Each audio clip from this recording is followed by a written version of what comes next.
سورۃ الکوثر یہ ان صورتوں میں سے ایک صورت ہے جو کہ قرآن کی سب سے چھوٹی صورتوں میں سے ایک ہے۔ ویسے قرآن کی سب سے چھوٹی صورتیں وہ ہیں جن میں تین تین آیتوں پر ہی مشتمل ہے، جس میں سورۃ العصر 3 آیتیں، سورۃ النصر 3 آیتیں، سورۃ الکوثر 3 آیتیں۔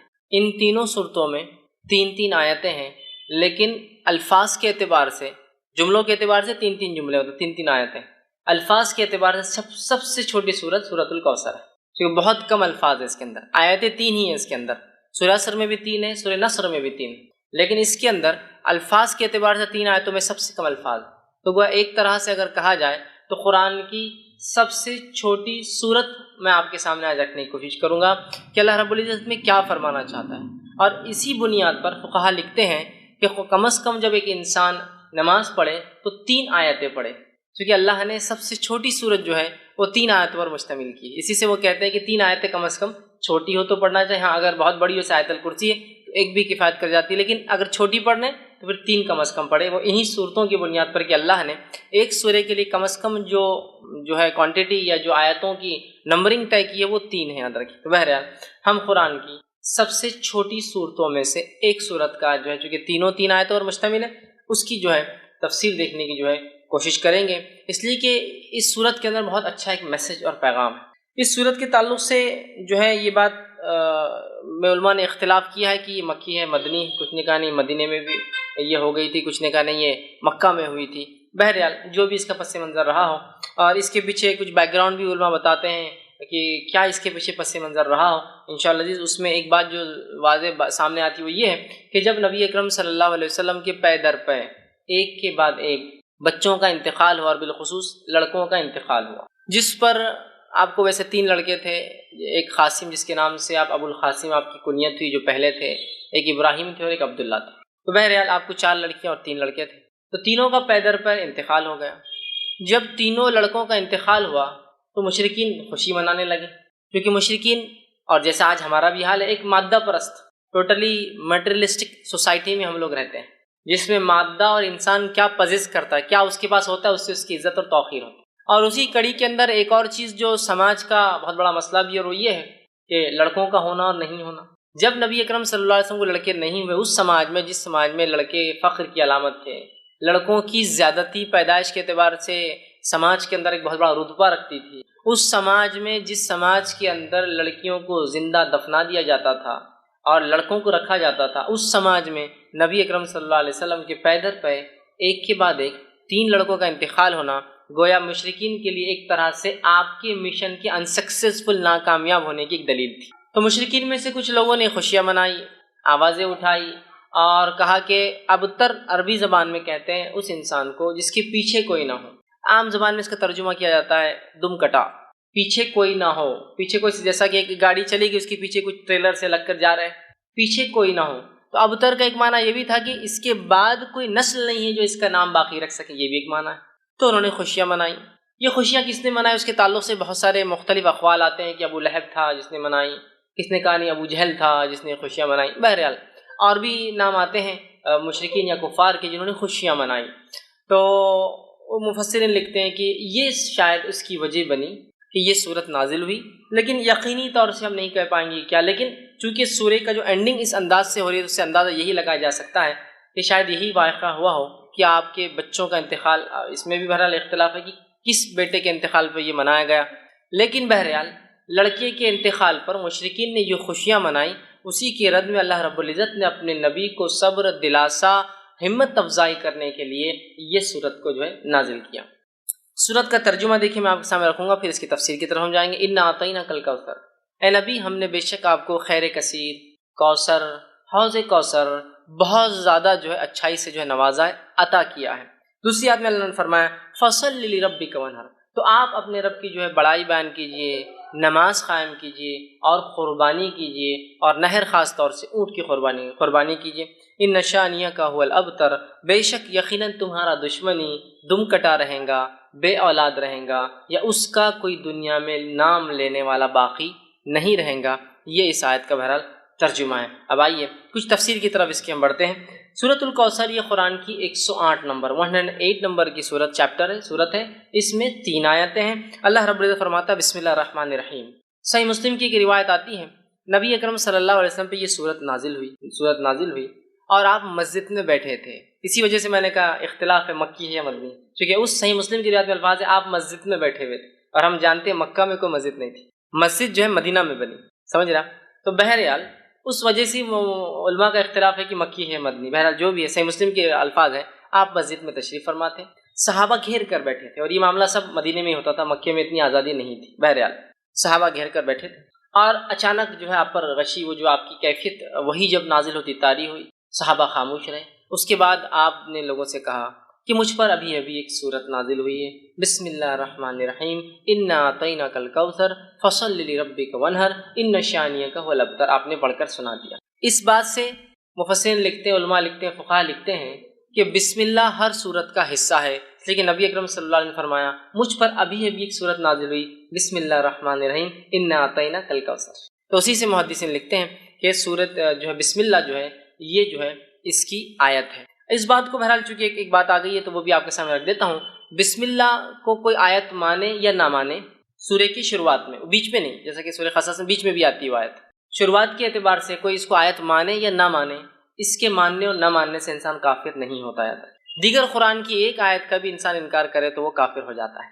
لیکن بسم اللہ میں چونکہ اختلاف ہے کہ یہ آیت مانی جائیں گی یا نہیں مانی جائیں گی، تو لہٰذا اگر اس معاملے میں کوئی بسم اللہ پڑھتا ہے اور کوئی نہیں پڑھتا ہے تو دونوں پہ کسی پہ لعنت ملامت یا اس کو سست یا جو ہے اس طرح سے اس کو غلط یا کافر نہیں کہا جائے. ہاں وہ جو قرآن کا حصہ ہے، جیسا کہ سلیمان علیہ السلام نے جو خط لکھا تھا جس کے بارے میں قرآن نے فرمایا انہ من سلیمان انہ بسم اللہ الرحمن الرحیم، اور سلیمان نے جو ہے اس رانی کو جس نے اور جس کے قوم نے سورج کی عبادت کو جو ہے سب کچھ سمجھ لیا تھا، اس کو جب خط لکھا تو لکھا انہ من سلیمان، کہ سلیمان نے جب خط لکھا تو کہا بسم اللہ الرحمن الرحیم، اللہ کے نام سے جو بڑا مہربان نہایت رحم والا. اس سے پتہ چلتا ہے کسی بھی خط و کتابت سے پہلے، کسی کو ایڈریس کرنے سے یا خط لکھنے سے پہلے بسم اللہ لکھنا چاہیے. بہرحال اور نبی اکرم صلی اللہ علیہ وسلم بھی لکھا کرتے تھے. تو بہرحال تو یہاں رسول اکرم صلی اللہ علیہ وسلم نے کہا کہ مجھ پر ابھی ایک صورت نازل ہوئی بسم اللہ الرحمن الرحیم. ٹھیک ہے، بہرحال وہ کرنا چاہیے. اور سورۃ الفاتحہ کے اندر بھی وہ کہتے ہیں پڑھنا چاہیے، اس لیے کہ سورۃ الفاتحہ کا تو یہ ایک حصہ ہے.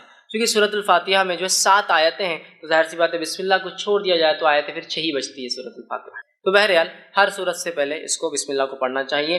تو سورہ صحیح مسلم کی روایت میں آپ نے بسم اللہ الرحمن الرحیم کہا انا اعطیناک الکوثر، مجھ پہ سورت نازل ہوئی بسم اللہ الرحمن الرحیم انا اعطیناک الکوثر، کہ بے شک ہم نے آپ کو خیر کثیر عطا کیا. اسی آیت حدیث سے لوگ کہتے ہیں کہ یہ مدنی ہے، کچھ نے کہا نہیں مکی ہے. یہ آپ کے بچوں کے انتقال پر، کس کے انتقال پر وہ تو وضاحت نہیں، لیکن لوگوں نے مشرکین نے جو خوشیاں منائی تھی اللہ نے اس کے جواب میں، بہرحال جوابی کارروائی میں یہ جو آیت نازل کی تھی. آئیے اس کا ترجمہ ہم نے دیکھا. اب کچھ تفسیر کی طرف جاتے ہیں. انا اعطیناک الکوثر، کہ بے شک ہم نے نبی صلی اللہ علیہ وسلم آپ کو خیر کثیر عطا کیا، بہت خیر ہم نے آپ کو عطا کیا. اب دیکھیے نبی اکرم صلی اللہ علیہ وسلم کی تھوڑی سچویشن، تھوڑا سیناریو، تھوڑی ذہنی کیفیت کی طرف ہم جاتے ہیں. اب ذہنی کیفیت بولے تو آپ ہمیشہ یہ مت سمجھیے جو انسان پاگل ہوتا ہے اس کے لیے لفظ استعمال ہوتا ہے. ذہنی کیفیت سے مراد ذہنی حالات. آپ جس کشمکش سے گزر رہے ہیں، جن تکلیفوں اور مصیبتوں کا آپ کو دین اسلام کی دعوت کی وجہ سے سامنا کرنا پڑ رہا ہے، ان مصیبتوں پر اور ان مشرکین کی ان مصیبتوں کے آنے پر آپ کو طعنہ اور تشنیع دینا، جیسے کہ آپ کی 2 بیٹیوں کے نکاح جو ہو چکے تھے ابو لہب کے بیٹوں سے، جیسے ہی آپ نے ابھی ودائیگی نہیں ہوئی تھی، نکاح ہوا تھا، جیسی دعوت اسلام کی بات کی طلاق دلوا دی.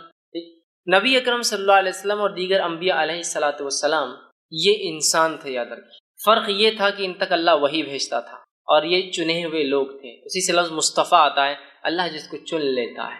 اس کے علاوہ دیگر معاملات میں انسانی نفسیات، کیفیتیں اور حالات ہمارے اور انبیاء کے ایک جیسے. ذہنی اذیتیں ان کو بھی پہنچتی ہے، اگر کوئی وہ کرے تو تکلیفیں ان کو بھی آتی ہے، وہ بھی پریشان ہو اٹھتے ہیں، وہ بھی کبھی خیال کرتے ہیں کہ یہ کر لوں، لیکن اللہ اپنی ہدایت سے، اپنی وحی سے کہتا ہے نہیں یہ ٹھیک نہیں، نبی کی شان کے لائق ہے، نہیں فلاں کر لوں. تو وہ انسان ہوتے ہیں، یاد رکھیے، سوائے اس کے کہ ان کو سیدھا وحی سے گائیڈنس کیا جاتا ہے، سیدھا وحی کے ذریعے ان کی ہدایت، ان کی مارگدرشن، ان کی رہنمائی کی جاتی ہے. اب اندازہ لگائیے اس مشن کے اندر جہاں بیٹیوں کو طلاق دے دی جا رہی ہے، پڑوسی ابو جہل روز کچرا ڈالتا ہے اس لیے کہ دعوت کی وجہ سے. اسی طرح آپ کا سوشل بائیکاٹ کیا جا رہا ہے، سارا سماج آپ کے خلاف ہے، اس میں آپ کے بیٹوں کا انتقال ہونا، اور ایک ایسے سماج میں جس سماج میں بیٹے ہی سب کچھ ہے، عزت اور بڑائی اور پتہ نہیں کیا کیا تھے، لڑکوں کا ہونا بہت عربوں کے نزدیک، بہت عربوں کے نزدیک کیا، آج میں کہوں گا ساری دنیا کا معاملہ وہی، لڑکوں کا ہونا اور لڑکیوں کا ہونا. اس سے آپ فرق پتا چلتے، ایک شخص کا چہرہ اگر آپ کو کالا دکھ جائے، بہت ہی پریشان حال دکھ جائے تو ایک اندازہ ہو جاتا ہے، اور ہسپتال سے نکل رہا ہے شاید لڑکی پیدا ہوئی اس کو۔ ایک شخص خوش اور خرم نظر آ رہا ہے اور بہت وہ خوش ہو رہا ہے اور کوئی بانٹ رہا ہے، تو آپ کو اندازہ ہو جاتا ہے اس کو لڑکا پیدا، بیٹا پیدا ہوا ہوں گا، تبھی اتنی خوشیاں منائی جا رہی۔ تو ہر سماج کا آج ہم دیکھتے یہی حال ہے، ٹھیک۔ تو بہرحال اس سماج میں جہاں بیٹے سب کچھ اور بیٹیوں کو دفنا دیا جاتا ہے، اتنی بری چیز ہے، بیٹے داماد ہے کہنا بولے تو ایک شرم کی علامت تھی اس سماج، اس سوسائٹی میں۔ اندازہ لگائیے نبی اکرم صلی اللہ علیہ وسلم بیٹے پیدا اور انتقال ہوتے جاتے، بیٹیوں کا طلاق دیا جانا، آپ کے بچوں کا بالخصوص لڑکوں کا پے در پہ انتقال ہونا، پڑوسیوں کا روز کچرا ڈالا جانا، لوگوں کا آپ کا برا بھلا کہنا، آپ کو سوشل بائیکاٹ میں 3 سال تک پوروں کو الگ کر دیا جانا، یہ معمولی چیزیں نہیں، یاد رکھیے۔ اس لیے اللہ رب العزت نے اپنے نبی کے تسکین کے لیے، تسلی کے لیے، ذہنی سکون و اطمینان کے لیے جیسی ایسی کوئی بڑی تکلیف آتی تھی ایک نعمت عطا کر دیتا تھا فوراً لا کر۔ جیسے کہ مثال کے طور پر نبی اکرم صلی اللہ علیہ وسلم کے جو ہے محبوب چچا، جس نے بڑی اسلام کے خلاف تو نہیں تھے، قبول تو نہیں کیا لیکن خلاف بھی نہیں تھے، بہت سپورٹ کیا، بہت سپورٹ، اتنا کہ 3 سال کے عام بائیکاٹ میں وہ بھی ساتھ تھے۔ کہا کہ جب تک میں زندہ ہوں میرے بھتیجے کو ہاتھ نہیں لگا سکتا ہے، ٹھیک۔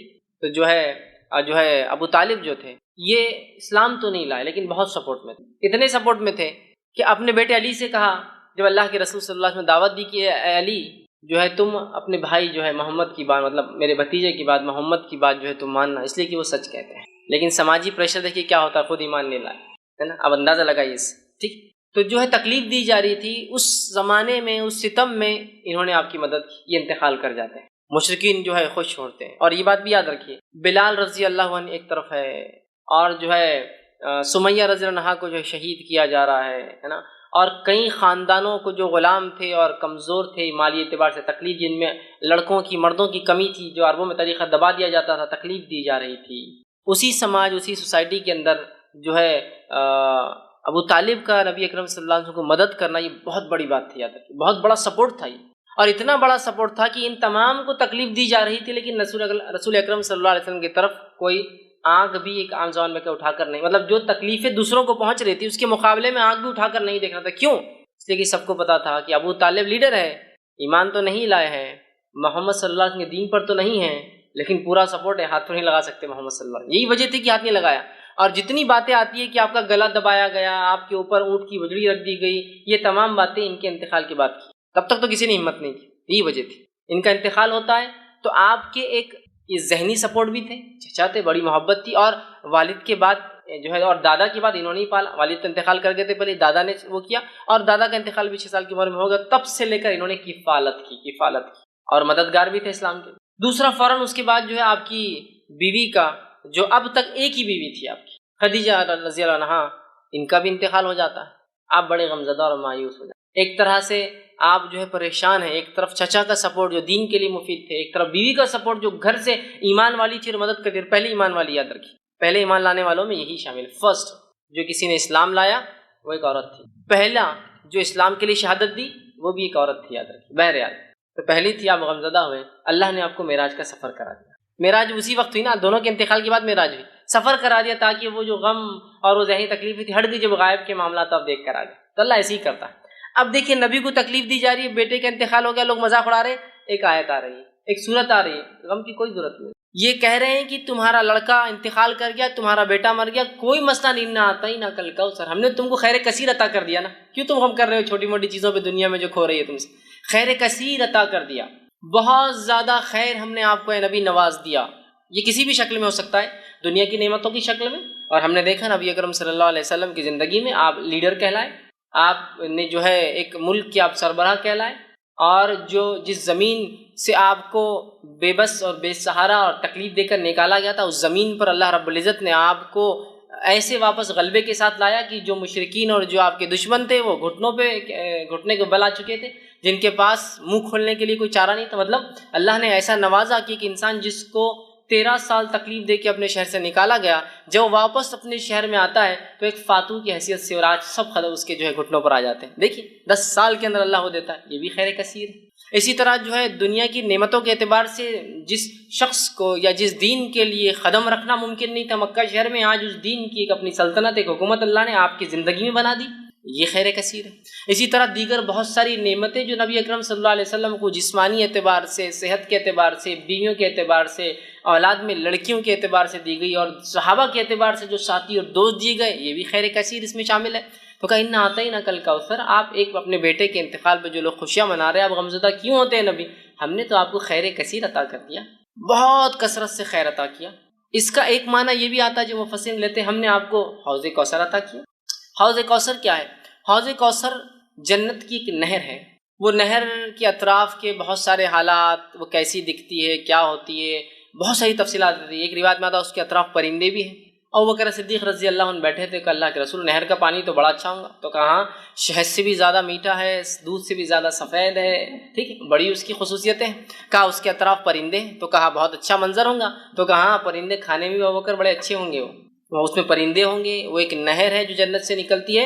اور اسے کوثر اس لیے کہا گیا کہ اس پہ اتنے پیالے ہیں جن سے جو لوگ جنت میں داخل ہوں گے ان کو پلایا جائے گا۔ اس کے پانی پینے کے بعد انسان کو پھر کبھی پیاس نہیں لگیں گی، وہ جنت میں کھائیں گا بھی پئیں گا بھی، لیکن اس کی ضرورت محسوس نہیں ہوگی پینے کی، اس کوثر کے پانی پینے کے۔ وہاں اتنے سارے گلاس ہیں کہ آپ صلی اللہ علیہ وسلم نے فرمایا، مطلب پینے کے مرتبان ہیں کہ آپ نے فرمایا جیسے آسمان کے ستارے، اتنے مرتبہ میں، اتنے پیالے، اتنے گلاس ہیں جس میں آپ خود پلائیں گے۔ اور وہاں آپ فرماتے ہیں میرا ممبر لگایا جائے گا، اور وہاں میں کھڑا ہوں گا، اور پھر لوگ آتے جائیں گے، میں انہیں اب پانی دیتا جاؤں گا، جو اس کا پانی ایک بار پی لیں گا وہ کبھی پھر زندگی میں پیاس محسوس نہیں کریں گے۔ جنت میں لوگ پئیں گے لیکن ضرورت نہیں رہیں گی، ان کو محسوس نہیں ہوں گی لیکن پئیں گے، یہ ایک الگ چیز ہے۔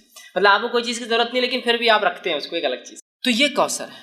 تو کہا ہم نے آپ کو حوض کوثر عطا کیا، جس کا پانی پی کر لوگ پیاس محسوس نہیں کریں گے، جس پہ اس کثرت سے لوگ پانی پئیں گے، جس کی وجہ سے کوثر اسے، اس کثرت سے پیالے ہیں، اور ہر ایک انسان کو ایک پیالہ۔ اور آسمان کے ستارے کتنے ہیں؟ میں سمجھتا ہوں یہ ممکن نہیں ہے ہمارے لیے، ٹریلینس آف سٹار صرف ایک ایک چھوٹی چھوٹی گیلیکسیز میں ہوتے ہیں، ٹریلینس، تو اتنے اس کے پیالے، اسی وجہ سے کوثر کہا گیا۔ تو ہم نے آپ کو حوض کوثر عطا کیا۔ حوض کوثر کا جو واقعہ صحیح مسلم میں آتا ہے، آپ نے فرماتے ہیں میرا ممبر لایا جائے گا، میں کھڑا ہوں گا، لوگ آ رہے ہوں گے، میں پانی پلا رہا ہوں گا، اور کچھ لوگ آ رہے ہوں گے تو انہیں دھکے دے کر پیچھے کیا جائے گا، میں کہوں گا فرشتوں یہ میری امت کے لوگ ہیں، انہیں آنے دو میرے پاس، انہیں آنے دو۔ فرشتے کہیں گے اللہ کے رسول صلی اللہ علیہ وسلم آپ کو نہیں پتہ آپ کے جانے کے بعد انہوں نے کیا کیا؟ آپ سب کہیں گے کیا کیا؟ وہ کہیں گے انہوں نے آپ کے جانے کے بعد آپ کے دین میں بدعتیں ایجاد کی۔ بدعت مطلب نئے نئے کام کیے، نئے نئے اعمال کی جو آپ نے نہیں بتائے تھے۔ آپ سب کہیں گے سحقاً، دور لے جاؤ، میں نظر دور لے جاؤ، اس لیے کہ میرے جانے کے بعد یہ کیا دین کے ساتھ انہوں نے۔ تو بدعتی لوگ اس حوض کوثر پہ سے پانی نہیں پی پائیں۔ اس سے ایک مسئلہ یہ بھی نکلتا ہے نبی اکرم صلی اللہ علیہ وسلم کو امت کے اعمال کا پتہ نہیں ہے، اسی لیے آپ کو کہا جائے گا آپ کو پتہ نہیں کیا کیا گیا۔ لیکن یہاں لوگ ایک چیز لاتے نہیں، نبی اکرم صلی اللہ علیہ وسلم کو یہ تو پتہ ہوگا کہ میری امتی ہے نا، تو یاد رکھیے یہ تو آپ کو بتایا جائے گا، اور ہر امت پہچانی جائیں گی۔ کچھ روایتوں میں آتا ہے ہر کسی کے پیچھے جھنڈے ہوں گے، فلیگز ہوں گے جس سے پہچانے جائیں گے کون ہے۔ یہ تو کوئی ممکن ناممکن بات نہیں کہ اللہ کے رسول پہچان لیں گے، تمام انبیاء پہچان لیں گے اپنی امت کو، ہر امت ایک جھنڈے تلے ہوں گی، فلیگز ہوں گے ان کے، وہ کیسے واللہ عالم پہچانے جائیں گے، سمجھ رہا؟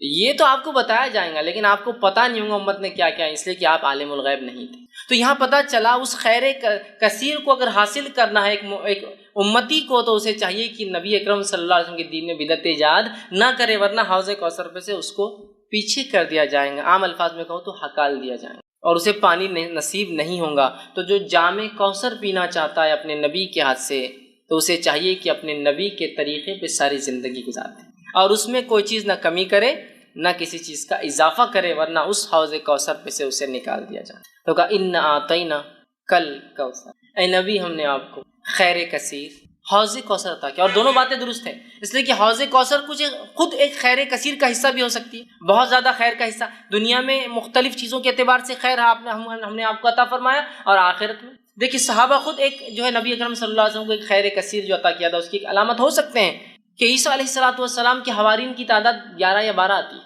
آپ سے خود فرماتے ہیں کچھ انبیاء ایسے ہوں گے روز قیامت جو اکیلے آ جائیں گے، ایک بھی فالوور، ایک بھی ماننے والا نہیں، کچھ کے پیچھے 2 ہوں گے، 1 ہوں گے، کچھ کے پیچھے 2 ہوں گے، کچھ کے پاس 80 ہوں گے، بس اتنے ہوں گے۔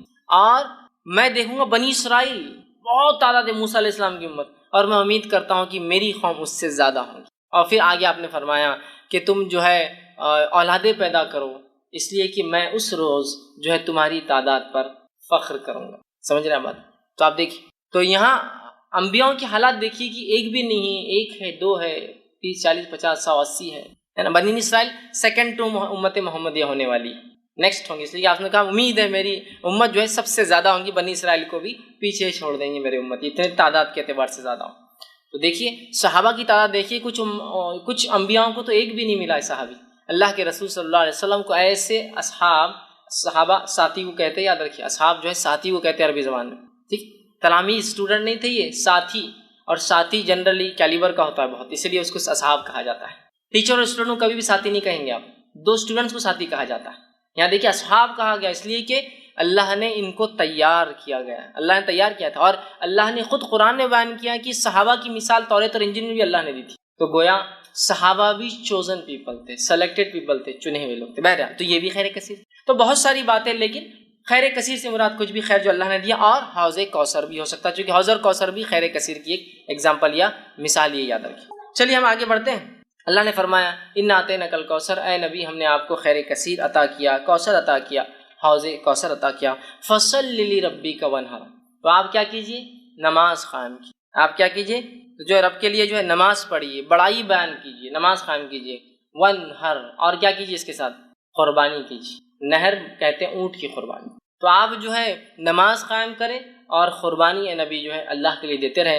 گویا اس سے ایک بات پتہ چل رہی، وہ یہ ہے کہ ایک آیت میں تو کہا ہم نے آپ کو خیر کثیر عطا کیا، خیر کثیر عطا کرنے کے بعد دوسری آیت کیا بول رہی کہ آپ نماز پڑھیے اور قربانی دیجیے۔ اس سے ایک بات پتہ چلتی ہے کہ نماز قائم کرنا اور قربانی دینا یہ ایک طرح سے شکرانہ ہوتا ہے، جو اللہ مختلف نعمتیں ہمیں عطا کرتا ہے۔ اس لیے کہ دیکھیے یہاں بالکل واضح طور سے کہا گیا کہ آپ نماز قائم کیجیے اور کیا کیجیے، اس کے ساتھ جو ہے قربانی دیجیے۔ مطلب نماز قائم، پہلے تو کہا خیر کثیر دیا، فوراً کہا نماز قائم کیجیے اور قربانی، مطلب گویا نماز اور قربانی ایک طرح سے شکرانہ ہوتا ہے کسی عمل کے بدلے یا کسی چیز کے بدلے جو اللہ ہمیں جو ہے عطا کرتا ہے۔ یاد رکھیں، تو اللہ جو چیز عطا کرتا ہے یہ ایک طرح سے اس کا بدلہ ہو سکتی ہے، تو یہ بات کو ہم بھی ذہن میں رکھیں۔ اللہ نے کسی بھی قسم کا ہمیں خیر دیا تو نماز ایک بڑی بہترین چیز ہے، اس خیر کے لیے شکرانہ ادا کرنا کہ اللہ تیرا شکر ہے کہ تو نے یہ فلاں فلاں چیز ہمیں عطا کی، ٹھیک ہے۔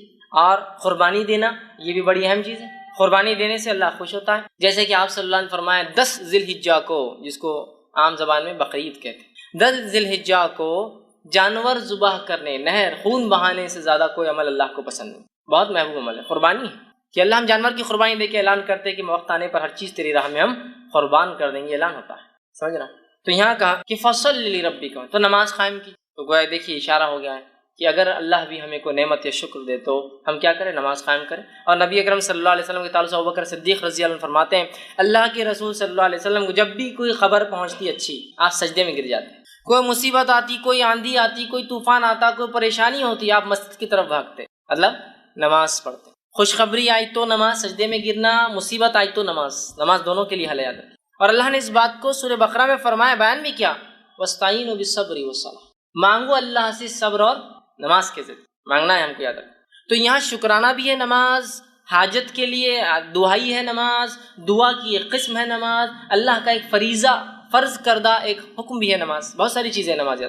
نماز کے اتنے فوائد ہیں کہ ہم گنتے جائیں تو ممکن نہیں، یاد رکھیے کہ ہم ایک جگہ جمع کر پائیں، اتنے فوائد ہیں۔ تو بہرحال یہاں کا فصلی لربک وانحر، کہ آپ جو ہے نبی نماز قائم کیجیے اور قربانی دیجیے اپنے رب کے لیے، ٹھیک ہے۔ تو یہاں قربانی کا حکم دیا گیا، نماز کا حکم دیا۔ ہم بھی جب بھی اللہ تعالیٰ کو نعمت عطا کرے تو ہم بھی قربانی دیں، نماز پڑھیں اور قربانی دیں۔ تو کہا فصل، تو نماز قائم کرے، وانحر، اور قربانی دیں۔ اس سے ایک بات اور پتہ چلتی ہے کہ نماز اور قربانی دو ایسے اعمال ہیں جو خالص اللہ کے لیے ہونا چاہیے، اس لیے کہ نبیوں کہا جا رہا ہے اے نبی نماز پڑھیے اور قربانی دیجیے، یہ دونوں اعمال خالص اللہ کے لیے ہونا چاہیے، یاد رکھیے۔ تو کہا نماز قائم کیجیے، قربانی۔ ان شانئک هو الابتر، بے شک تیرا دشمن ہی بے نام و نشان رہنے والا ہے۔ اب آیا معاملہ اس آیت کی طرف جس کی وجہ سے علماء کہتے ہیں کہ یہ آیت اس وجہ سے نازل ہوئی تھی۔ واقعہ ہے کہ آپ کے بیٹوں کا پے در پہ ایک کے بعد ایک انتقال کر جانا، اللہ تعالیٰ کی اس میں کیا حکمت رہیں گی واللہ عالم، اللہ بہتر جانتا ہے کیا حکمت رہی ہے۔ لیکن علماء جو حکمتیں دیتے ہیں ان میں سے ایک حکمت یہ ہے جو ہو سکتی ہے کہ اللہ نے آپ کو لڑکی عطا نہیں کیے، وہ یہ ہے کہ آج دیکھیے جو نبی کے خاندان سے سیدھے نہیں ہیں ان کو کتنا زام ہے اپنے اس خاندان سے ہونے کا، سیدھے ہو جاتے تو پتہ نہیں کیا کرتے تھے، سمجھے نا۔ بیٹیوں سے برانچز چل رہی ہے، چچیرے بھائیوں سے برانچز چل رہی ہے، تو کتنا زام ہے۔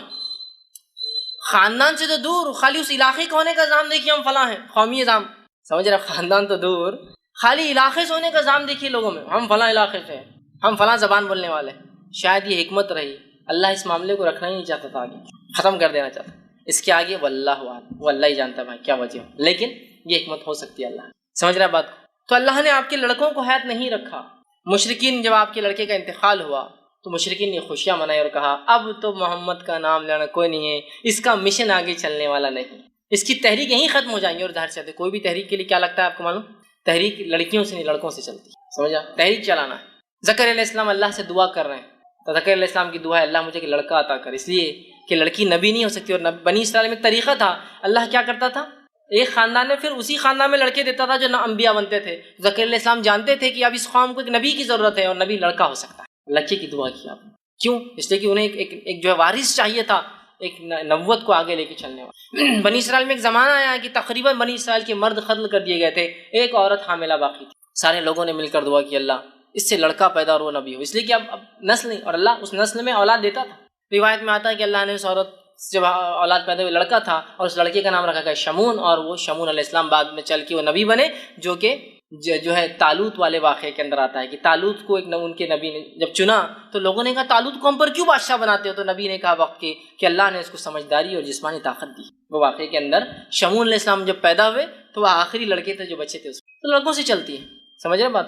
تو اب مشن اینڈ ہو رہا ہے ایک طرح سے، ظاہری طور سے تو مشن اینڈ دکھ رہا ہے، لڑکے ختم مشن ختم۔ تو کہا ان نشانی کو الابتر، اللہ جواب دے رہا نبی آپ کو کوئی پریشان ہونے کی، دل جو ہے اپنے آپ کو جو ہے مایوس کرنے کی کوئی ضرورت نہیں ہے، آپ کا دشمن ہی بے نام و نشان ہے۔ گویا اس کا دوسرا معنی ہے آپ کا نام و نشان رہنے والا ہے، آپ کا دشمن جو آپ کا مذاق اڑاتا ہے اس کی چاہے ہزاروں اولادیں ہو جائے یہ بے نام و نشان ہوگا۔ آج جتنے مشرکین کو ہم یاد کرتے ہیں سوائے سیرت کے اس کے علاوہ کبھی یاد کرتے ہیں جو مشرکین کے نام آج تھوڑے بہت باقی ہیں بڑے بڑے سرداروں کے، اس کے علاوہ جو جنگ بدر میں عہد میں مر کھپ گئے، کون پہچانتا ہے ان مشرکین کو آج؟ کبھی آپ نے سنا مکہ گئے تو یہ کنواں تھا اس میں 10 مشرکین ڈالے گئے، پہلا یہ تھا، دوسرا یہ تھا، تیسرا یہ تھا، کس کو پرواہ ان کی، مر کھپ گئے، نسلیں چلی ہوں گی لیکن کوئی ان کو نہیں پہچانتا ہے۔ خود ان کی نسلوں نے ایمان لانے کے بعد ان کا نام لینا پسند نہیں کیا کہ ہمارے جد اعلیٰ تھے یہ، ہمارے باپ دادا تھے یہ، ہے نا؟ جب ابو جہل کے گھر والے ایمان لائے تو کچھ صحابہ بعد میں آنے والے لوگ ان کو کہتے تھے کہ ارے تو ابو جہل کی اولاد، تو گئے اللہ کے رسول کے پاس، کہا اللہ کے رسول یہ بار بار ہم کو تانا دیتے ہیں لوگ ابو جہل، تو آپ نے کہا کہ اپنے مردوں کو برا نہ کہو، اس لیے کہ ان کو برا کہنے سے ہمارے زندوں کو تکلیف ہوتی ہے۔ تو یہ ایک مشرک مردے کے بارے میں بات، لہٰذا سے ایک پتہ چلتا ہے کہ ہم مومن مردے کے بارے میں بری بات نہیں کرنا چاہیے۔ مشرک تھا نا، تو کہا اپنے مردوں کے بارے میں ابو جہل کو برا مت بولو، اس لیے کہ اس سے کیا ہوتا ہے اس کے گھر والوں کو۔ ایک روایت میں آتا ہے کہ عبداللہ آئے ایک مرتبہ، جو کہ عبداللہ بن عبداللہ ان کا نام تھا بن ابے، جو کہ منافقین کا سردار تھا عبداللہ بن ابے، ان کے بیٹے کا نام بھی عبداللہ تھا۔ تو عبداللہ بن عبداللہ اور کہ اللہ کے رسول صلی اللہ علیہ وسلم لوگ میرے باپ کے بارے میں تانا مارتے ہیں کہ رئیس المنافق تھا، منافق تھا، کہ تو نام تو اللہ نے نبی کو بتایا تھا لیکن صفتیں اللہ نے قرآن میں اتنی کھول کھول کے بیان کی مشرکین کی اور اللہ کے رسول نے منافقین کی کہ پتہ چلنا بہت آسان تھا، صحابہ کو معلوم تھا۔ تو آگے کہا میرے باپ کو برا کہتا، آپ نے کہا اپنے مردوں کو برا مت کہو، وہ اپنے انجام کو پہنچ چکے ہیں، تم مردوں کو برا کہنے سے زندوں کو تکلیف۔ تو آج ان کی خاندان والے خود جو ہے نام نہیں لیتے، بے نام ہو گئے، وہ اولاد کے بعد لڑکوں کے بعد ہزاروں لڑکوں اور نسلوں کے بعد بے نام۔ کہا تیرا دشمن بے نام رہے گا۔ تو جتنے دشمنوں کا نام لے بھی لیتے نا ابو لہب کا، صرف اس لیے لیتے کہ سیرت میں آتا ہے، اس کے علاوہ کبھی تذکرے سنے ابو لہب کی مجلس، ابو جہل کی کوئی مجلس سج رہی کہ اس نے کیا کیا، کچھ کوئی نام نہیں، ہم ہی کبھی تو لے لیتے، ارے تورے بولتے نکل جاتے آگے، کوئی ویلیو نہیں، کوئی نہیں۔ اور نبی اکرم صلی اللہ علیہ وسلم جہاں وہ یہ سمجھ رہے تھے اس کے لڑکا نہ ہونے سے اس کا خاندان ختم، نسل ختم، اور آپ کی عمر بھی تو ہو چلی تھی نا، تو ان کو وہ تھا کہ اب عمر بھی تو ہو جا رہی ہے شخص کی، اس کو اب اولاد نہیں تھوڑی ہوتی بعد میں، اور وہ خوش ہو رہے تھے۔ اللہ نے کہا تیرا دشمن یا نبی بے نام و نشان، دم کٹا، بغیر نسل کی، بغیر اولادیں ہوں گی ہو سکتا، لیکن وہ جو تمہیں کہتے ہیں نا تمہارا نام کوئی نہیں لے گا۔ آج ہم دیکھتے ہیں نبی اکرم صلی اللہ علیہ وسلم کا نام ان کے بچوں کے نام سے تو نہیں رہا، لڑکوں کے نام سے تو نہیں رہا، لیکن آج دنیا میں سب سے زیادہ نام جو رکھا جاتا ہے اور وہ کیا تھا، وہ کیا ہے معلوم آپ کو؟ محمد، سب سے زیادہ۔ ویسے دنیاوی اعتبار سے آتا ہے کہ چین جو نام ہوتا ہے نا، چین چائنیز نیم ہے، چین، وہ سر نیم سب سے زیادہ ہوتا ہے، لیکن محمد اس سے بھی زیادہ ہے۔ کیوں؟ اس لیے کہ محمد کے بہت سے ویریئنٹس ہیں، MOHAMMAD، MUHAMMAD، MOHAMMED، سمجھ رہے آپ، MUHMED، یہ سب ہیں، تو ان کو الگ الگ کیا جاتا ہے، جیسے 15 آتے ہیں، مطلب چین کے بعد 15 اور نام صرف محمد ہی چلتے ہیں پورے، الگ الگ ناموں سے جو محمد کی اسپیلنگس ہوتی ہے اس ناموں کو اگر لے لیا جائے تو 15 اس کے الگ الگ کیٹیگرائزیشن ہوتے ہیں، تو اگر ان سب کو ملا لیا جائے چونکہ سب کا مقصد محمد ہی ہے تو دنیا میں سب سے اول نام جو رکھا جاتا ہے وہ کیا ہے؟ محمد ہے۔ کچھ نہ بھی ہو تو کم از کم اپنے بچوں کے نام میں والدین پہلے محمد اور پھر فلاں رکھتے ہیں۔ دیکھیے اللہ کے رسول صلی اللہ علیہ وسلم، کوئی لڑکا تو زندہ نہ رہا لیکن ہر لڑکے کا نام مسلمان محمد رکھتے ہیں۔ آگے کم از کم چلو نام کچھ ہے تو محمد فلاں ہے نا۔ دیکھیے وہ سمجھ رہے تھے کہ اس کا نام کوئی لینے والا نہیں، آج سب سے زیادہ نام جو ہے محمد دنیا میں رکھا جاتا ہے۔